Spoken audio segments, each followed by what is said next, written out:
He got caught on a small boat with some stuff on it. Was he framed? Not on that one. I've been a bad boy all my life. Could their fishermen's salaries support their lifestyle? I don't believe so. This town is nice.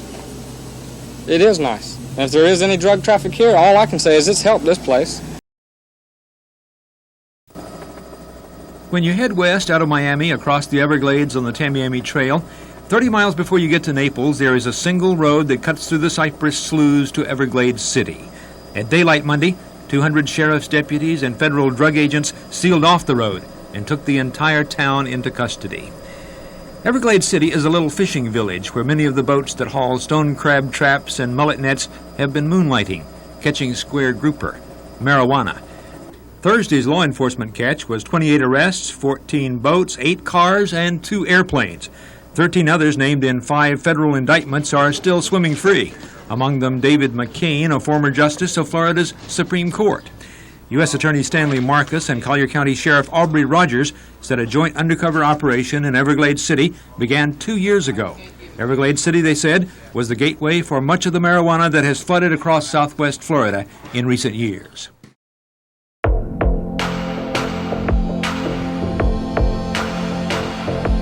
Florida, July 7, 1983.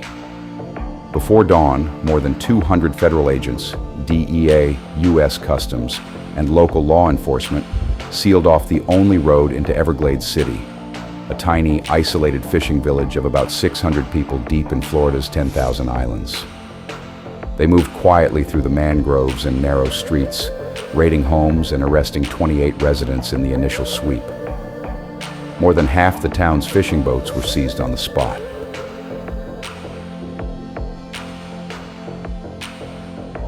This was the opening strike of Operation Everglades, a multi-year investigation into large-scale marijuana smuggling. Over the following months and into 1984, additional raids and arrests continued. In total, authorities indicted or arrested around 250 to 300 people from Everglades City and nearby Chokoloskee. Nearly 80% of the adult male population faced charges. The town was left with few working-age men.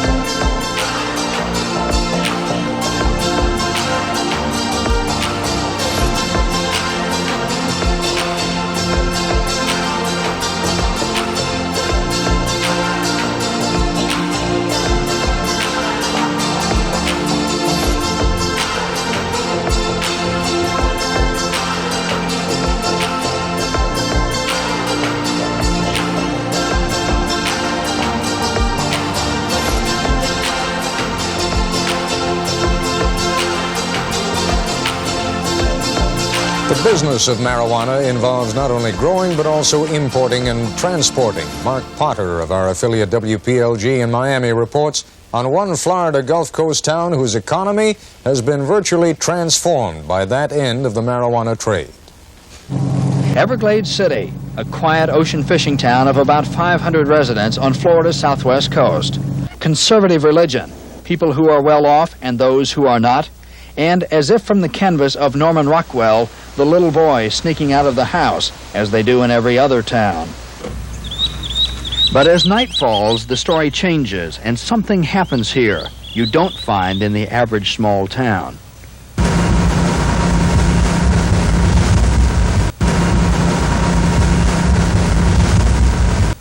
They load pot by the carloads and bring it right by that road out there. This man has the reputation among police for being a key figure in the town's marijuana business. He is 70-year-old Macbeth Johnson, a town fixture. In 1978, Everglades City was rudely awakened to the marijuana business by Johnson's arrest for hauling pot. With most people reluctant to talk about others in the pot business, we went to the man with the reputation, Macbeth Johnson himself. Johnson freely admits he was in the rum running business back during Prohibition, but says his reputation for being in the pot business stems from his neighbor's jealousies. I had a little better boat. I had a little better home. And that come right on up. So they said you made your money in whiskey and dope. Right. I've been a bad boy all my life.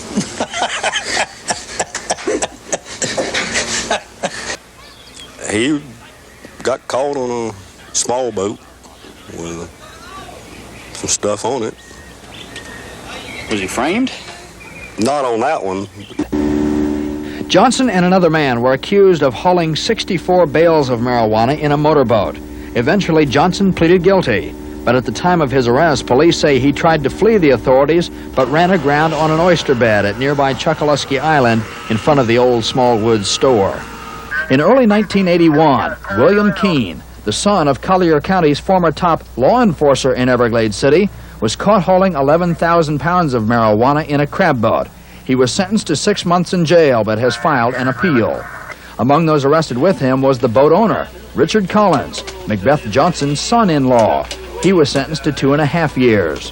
Jim Landrum is an ex-Everglades City councilman who also was arrested last year on pot hauling charges after police were told several boaters were picking up marijuana bales floating in the ocean. The charges were dropped, though, after Landrum said he was only on the boat doing mechanical work for the owner, also aboard, who was sent to prison.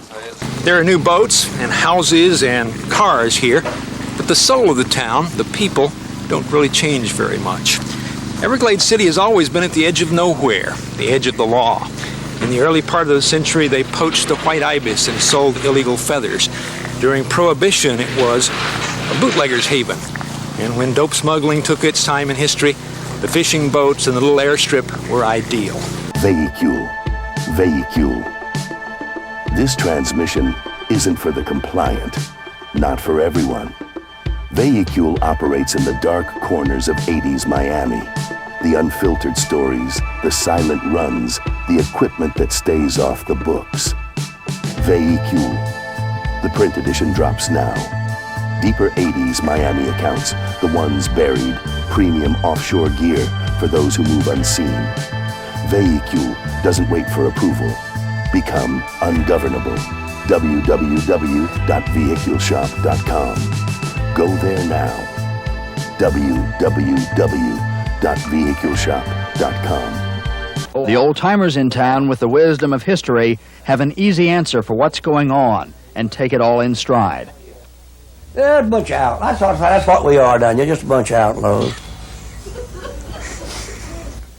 Until December 1980, the arrests only involved a very few individuals. But on December 9 of that year, the haulers were caught using the facilities of one of the biggest businesses in town, the Everglades Fish Company, although no employees were ever charged. The operation at the fish company was by no means a small deal. In fact, they planned to haul the marijuana out of here in semi-trailer trucks, 3 of them parked here in front of the company. Somehow, federal authorities got wind of the plan and called the Collier County Police, who at 3 a.m. stopped one of the trucks on its way out of town. The driver said he was only hauling fish, but when a deputy walked to the back of the truck and scooped up a handful of marijuana, it became obvious that here in town, something beside mullet and grouper was paying the light bills. After the truck was secured and the driver and passenger arrested, police went back to the company and arrested 11 others. The company manager and owner, Howell Grimm, who lives on the premises, was never accused by police and says he had no idea all those people were loading tons of marijuana into 3 semis in his parking lot. A similar denial came from Kit Johnson, Macbeth Johnson's son, whose crab boat, this one the Old Man Mac, was suspected by police of bringing the marijuana to the fish company. The next day, police seized the boat in Marathon with marijuana residue aboard, but Johnson wasn't on the boat and was never charged. Economically, the effect on the town is readily apparent to anyone who lived here just 5 years ago. I probably will get shot from saying what I'm going to say by church members and some of my good friends around town, but as far if you're going to look at it from strictly an economical standpoint of view, the city's in better shape. Things that they've been without for years and years, you know, now they have the money to buy these things. Could their fishermen's salaries support their lifestyle? I don't believe so. The pot business in town is so open, the haulers even joke with the law enforcers. Yes, we have friendly chats about it. Is that? Oh, yeah. What do they tell you? Well, I got one by on you. Or, see my new car I'm driving? You must have missed one. While the economic benefits are obvious, it appears the pot haulers also enjoy the challenge, ducking in and out of hidden canals, playing cat and mouse with the police, who rarely win the game. They're very open. In fact, I have got calls in the middle of the night saying, we're ready to go out. Do you want to go with us? And then there was the time the hauler went to jail and threw a going-away party for the whole town, police and all. They just invited everybody when he was leaving. He was a friend of everybody, what we thought was really a good fisherman, a likable person. And when he went to leave, he just invited everybody to his going-away party because he was going to be gone a while. They had a hog that they roasted out, and just everybody had a big get-together, and it was kind of a joke that he was gone. They gave him a prison uniform, stripes on it and the whole bit. While many in the remote area don't like the pot business and fear its moral effects, most of them believe the haulers are only doing what they have to do to make money and won't turn them into the law. Everybody knows everything around here, but nobody talks. Everybody's kin to everybody here. You know, if you get one mad at you, you got half town mad at you. That's just the way it is. You got parents, grandparents, you got the kids involved. Among those arrested Thursday was a former sheriff's deputy who resigned in 1979 rather than answer questions about his relatives who were suspected of smuggling, and a former sheriff's radio dispatcher who resigned in 1981. For a place like Everglades City, Thursday's assault was a major event. They gawked, they gestured, but few would talk about it to the reporters and photographers who descended on the town with the drug agents. Don't get anything out of me. Why? You just not.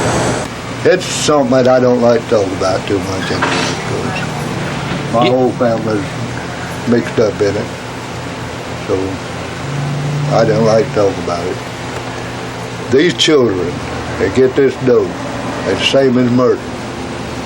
When you put a death penalty on it, then they can stop some of it. And will today's raid make tomorrow different? No. They'll be smuggled right on. Federal agents, Collier County deputies, and helicopters all began swarming through tiny towns on Florida's southwest coast and stopping cars on area roads just after dawn. The roadblock was set up to seal off Chokoloskee Island, famous for decades for its fishing, but infamous more recently, say authorities, for smuggling. But police were having a hard time finding many of the 35 people they wanted to arrest for marijuana smuggling. Frankly, we had hoped to have gotten more. This phase 2 had some covert stages to it, but a lot of it was overt, and I think a lot of people were expecting us back here just based upon some of the questions we were asking. Todd Johnson, whose uncle was arrested this morning, said he had heard of the bust last night, adding it was common knowledge in Everglades City. Well, phone calls and just people coming up and saying it's going to happen. How long ago did all that start? Well, we've been hearing it for months and months. And then, I don't know, I guess they took it serious last couple of days. Authorities had arrested almost half of those sought by late afternoon and expect others to turn themselves in over the next few days. They also seized 4 boats they said had been used for pot smuggling. Drug agents think what they've done in this bust and a similar sweep last July has helped slow a long-established epidemic of marijuana trafficking here. But residents complain that federal showboating and headline-hunting reporters are hurting their town. So you kind of resent the way the government goes about it, is that fair to say? I resent the way it treats the honest people in the Everglades in Chokoloskee. I sure do. This town is nice. It is nice. And if there is any drug traffic here, all I can say is it's helped this place.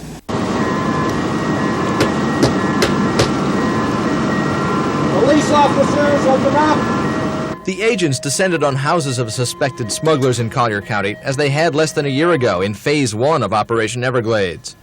Everglades City and Chokoloskee are reputed to be key unloading points for pot smugglers. The feds claim their effort to crack down here is having an effect. The trend here is to bring in smaller loads on smaller vessels or by aircraft, and you're not seeing the very large mothership loads coming into this area that you once saw before. But not all townspeople agree. It's a waste of the people's money, waste of time. Everything will be back to normal in a couple months. Authorities are making it clear that Phase 2 won't be the end of Operation Everglades. Prosecutor Marcus saying the problems here built up over time, and as he put it, we'll have to keep the heat on for a while in order to make the difference. In Everglades City, Nick Bogert, News 4. Everybody's trying to make a fast buck. You're doing what? Anything they could to make a dollar. From fishing to hauling liquor and everything else.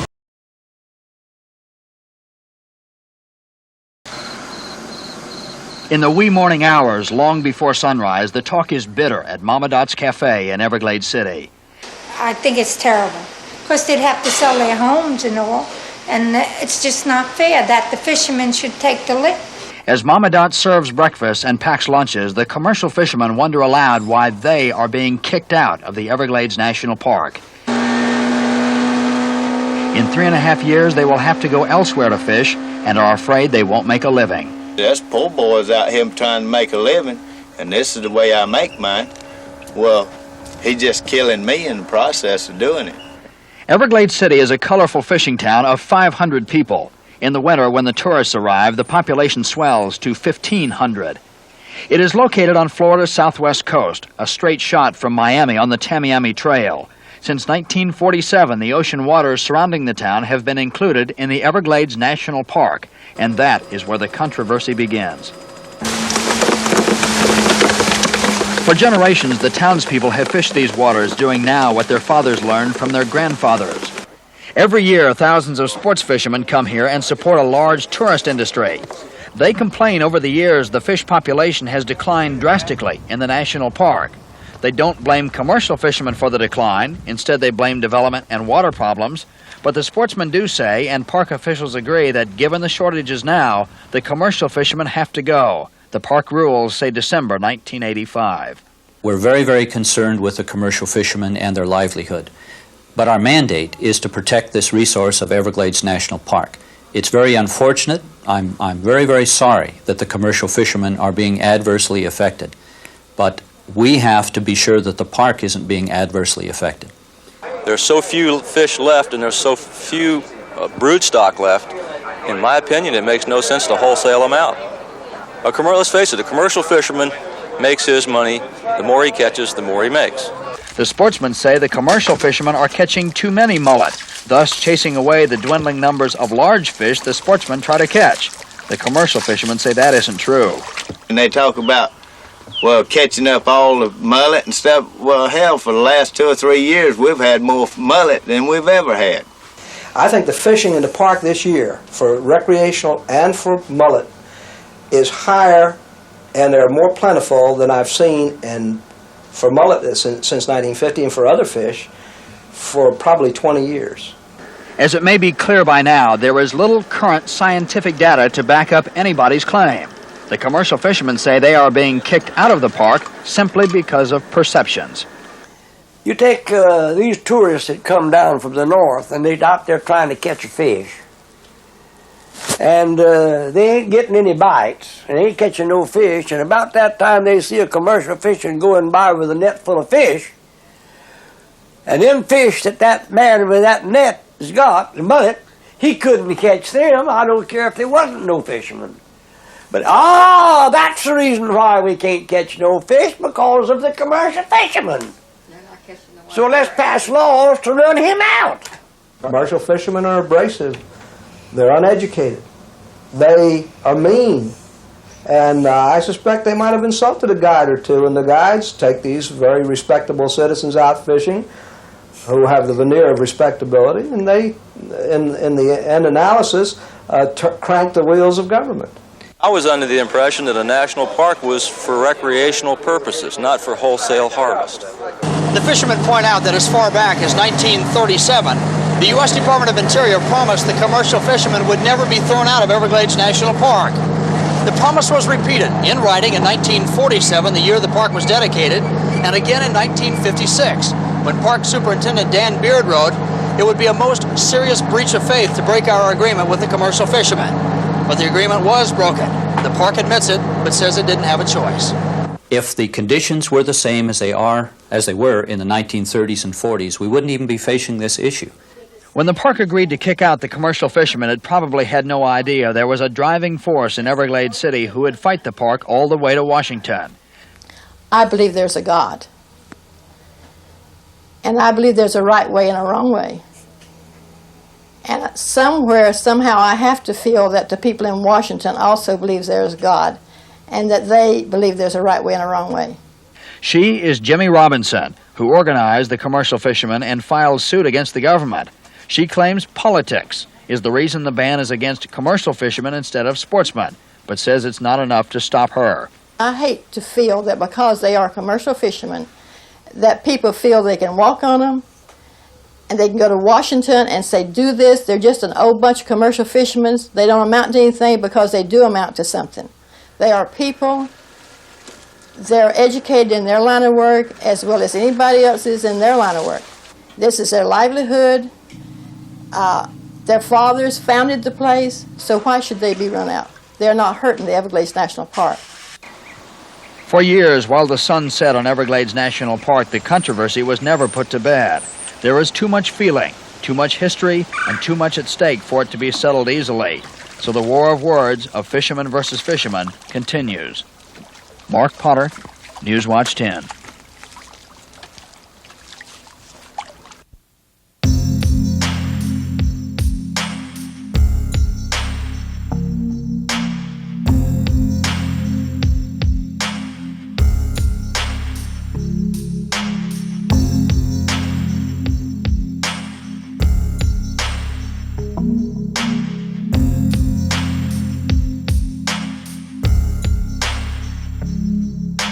In the early 1920s, a vast mangrove swamp on Florida's southwest coast was transformed into a brand new town almost overnight. This became Everglades City, originally called Everglade. Workers dredged and hauled in more than 2 million cubic yards of material from the nearby bay and river to raise the land above tidal flooding, creating dry ground where none existed before. They laid out streets in a perfect grid centered on a city circle and quickly built key structures like a courthouse, bank, theater, and inn. The entire planned community was created from scratch to serve as headquarters and support for one massive project, completing the Tamiami Trail Highway through the Everglades.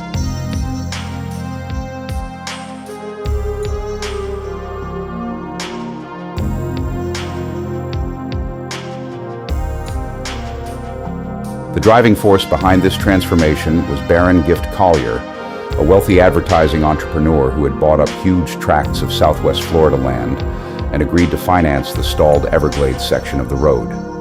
In exchange, the state legislature created a new county named after him, Collier County, in 1923, with Everglades City as its seat. Many of the builders and support staff lived right in Everglades City during this period. It functioned as a company town for Collier's operations, with modest housing constructed specifically for his employees and workers involved in the road project. The town provided not just offices and supply staging, but also accommodations, services like a laundry, grocery, an inn, and a central base in the otherwise remote wilderness, making it practical for key personnel to stay on site rather than commute from distant areas.